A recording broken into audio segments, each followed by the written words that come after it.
Hello and welcome to Tank and AFV News. My name's Tom and we are doing another book review today. Excuse me. Been fighting a cold, so a little coughing, just have to deal with it. I didn't want to delay this any further. So today we are looking at a book. I got this copy a couple days ago in the mail. It's Smashing Hitler's Panzers. This one's by Steven Zaloga, a name probably pretty familiar to anybody who watches my channel. Probably one of the most prolific writers on armored vehicles and armored vehicle history around these days, frankly. And this is a new book. He sent me this one, so it's not from publisher, it's directly from the author, so I very much appreciate that, and all the support he's given to this channel. So this particular book is not one of his tank books, in that it's not about a specific tank. This is one of more of his campaign books, which he's sort of been, doing a bit of both. So, and it's from Stackpole Books. Stackpole's probably also a name familiar to many of you out there. They've published many good military history books over the years. And the particular subject of this one, so it says Battle of the Bulge, but it's more specific than that. He's looking particularly at the actions around what's called the Twin Villages. So Krinkelt, Rotherath, I think I'm saying that right. Also sort of known as the Elsenborn Ridge battles. And this is sort of between the U.S. 2nd Infantry and the 99th Infantry Division against the Hitler Jugend, the Hitler Youth Panzer SS Division, as well as some other German forces. And the reason he's focusing on this particular battle is because partly he thinks it hasn't been covered as much in some others. A lot of books on the Bulge really tend to cover, more Bastogne and some of that stuff. But because this particular fight and the inability of the German forces to overcome U.S. resistance in that area quickly really denied them one of the best roadways that they would have needed for the Battle of the Bulge plan to be success. So he goes in the book a little bit describing sort of what Hitler's intention was strategically with the Ardennes offensive. Also some of the efforts from the generals to say, like, that's not even close to realistic. Let's pull it back to something more reasonable. And it'll say, no, it's all or nothing on this one. And the failure of seizing the particular roads that were sort of near these twin villages really set the entire German offensive sort of on the wrong foot from the get-go. And it's sort of an impressive story because you got a couple of just, like I said, the U.S. 99th Infantry Division, not a particularly, famous or notable unit, and yet it, stymied this entire, German attack by one of the more well-known SS Panzer units. So that's sort of the thesis of the book, and what it's about. And he goes through sort of day by day with a real detailed breakdown of the actions, including the units involved, the vehicles involved. So, don't worry, there's plenty of mentions of different individual types of tanks and what was used. It's nice somebody like Zaloga who actually knows this stuff really well. Like if he's dealing with the U.S. after report that, talks about them fighting Tiger tanks, Zaloga's able to go through and say, well, we know there weren't Tigers there. These are actually Jagdpanzer IVs or whatever.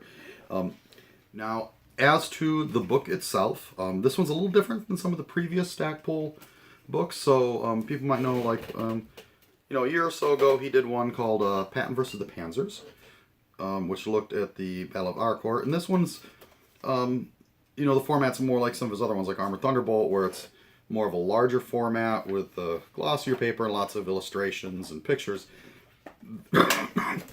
Pardon me. This one is a little different. It's more your standard hardcover. It still has quite a few maps and pictures, but not necessarily on every page. So this is more of just your sort of straight up history book. Not glossy paper, just your standard paper. So not really sure why they decided that sort of change of format, but that's a little different than, like I said, his previous sort of campaign history book. One other thing worth noting is that this particular battle in action he'd also covered previously in an Osprey title, his Bazooka versus Panzer duel book. Obviously, this one is looking much more focused on these sort of technical issues and you know, the bazooka versus Panzer, because U.S. infantry with bazookas play quite a large role in this fight.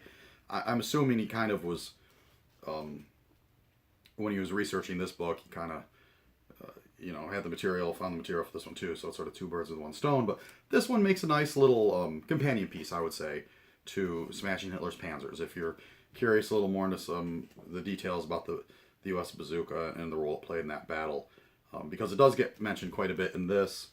You know, this is sort of a nice little supplement, sort of.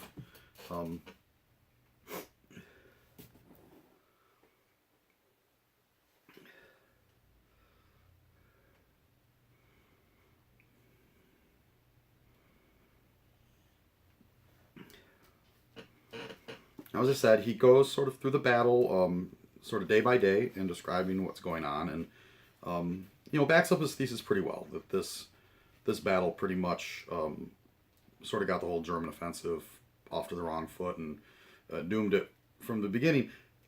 But you know, reading through it, there's some other interesting things that pop out at you. One is the absolute dominance of U.S. artillery on the battlefield at this point in the war. Pretty much every single thing that Germans try to do when they're attacking, it's like they just get hit by a tremendous amount of U.S. artillery, and you know, and German artillery is not nearly the same factor on the battlefield as the U.S. artillery is, and that's due to the fact that U.S. artillery, obviously, they've got the supplies and the ammunition, but also the communications, the fire control network to bring down fire wherever they need it, and it is, you know, it's pretty amazing when you're reading this just how absolutely dominant artillery was in this particular battle. The other thing that sort of jumps out at you is that the German army, you know, even these elite armored units, is just not very good anymore at this point in the war. And by that, I'm talking about competence. I'm not talking about tenacity or fanaticism or bravery. They're still fighting extremely hard. They're still dying. But they're not the same army they are in 1940, 1941. They're also up against a much more experienced and formidable adversary than they were in that part of the war. But, you know, you can just, reading the accounts, you know, these units are plagued with all sorts of issues. They're lacking a lot of effective leadership, you know, because their leadership ranks have just been decimated by this point in the war. So they're short on trained leaders. They're short on trained personnel in general. You know, they're having to sort of fill their ranks with, you know, combing through the Kriegsmarine and the Luftwaffe for extra personnel. You know, these guys, they're not necessarily all that motivated because, you know, who wants to suddenly have to go and die as an infantryman in the last few months of the war?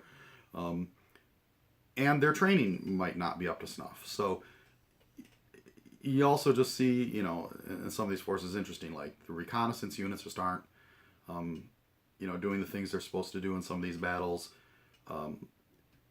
There's the total lack of effectiveness of the Wehrmacht and the armored forces is just, it's declined significantly by this point in the war. And the idea that they were going to suddenly, you know, smash all the way to the Ardennes in this huge offensive, it's pretty unrealistic. As Zaloga points out, even within the Germans' own way of ranking divisions, they had sort of A, B, C, D. Most of the divisions that they were using for this offensive were ranked as suitable for defensive operations only. So, you know, even by their own standards, they're not used. They don't have the quality that they need to pull this off.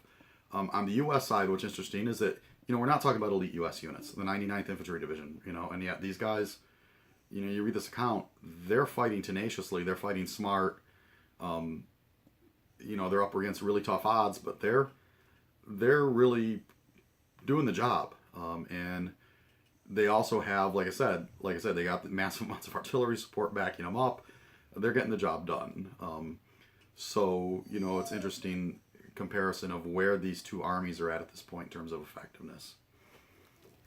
For those that are interested, of course, in German armor and the specific armor used in this battle, Zaloga does talk about that a bit, you know, and it's an interesting mix. There's a lot of the Jagdpanzer IVs used in this battle. There's some Jagdpanthers, which is interesting, and of course Panther tanks and Panzer IVs. It's interesting. Some of these heavy Panzers are being used in the battle as Stugs and not very successfully. And it's hard to say, is that because the vehicle isn't suited for it? Is it more because, like I said, in a lot of the cases, it's just the employment of these vehicles is not great.